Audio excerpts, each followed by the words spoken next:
Kainan nang natagpuan ng isang seaman matapos mawala na mahigit isang linggo pero wala na ang kanyang sasakyan. Kaya tingin ng mga polis posibleng karnaping ang motibo sa krimen. Nasa gitna ng aksyon si Faith Del Mundo. Mahigit isang linggong hinanap ng kanyang pamilya ang 27 anyos na si Ernest Jan Agbayani, isang seaman. Kumalat din ang panawagan ng kanyang kapatid sa social media para matuntun ito. Huli nilang nakita si Ernest noong August 14. Umalis daw ito ng bahay dalang kanyang bagong kotseng Subaru Forester pero hindi na umuwi. Matapos ang ilang araw, may mga nag-text at nanghihingi na umano ng pera sa pamilya ni Ernest. Several days after na nawala yung kanyang anak, ay may nagte-text sa kanya demanding for certain amount. So it is perfectly kidnap for ransom case.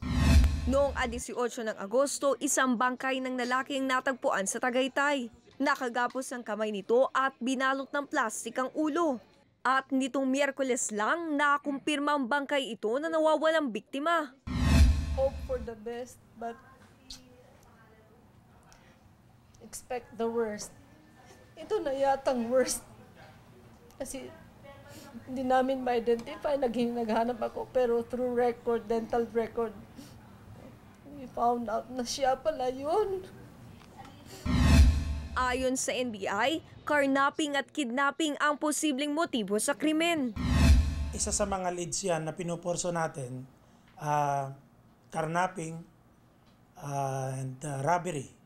Because according to the mother, there was also a demand. Patuloy pa rin ang investigasyon at pagtugis sa mga suspect. Pakiusap naman ng pamilya Agbayani. Kung sino mang gumawa nito, sabi ko, maawa po kayo, lumabas na po kayo. Para naman po masolve ang case na to. Umaaksyon. Faith Del Mundo, News 5. Be sure to come back. News 5 everywhere. Copyright 2015.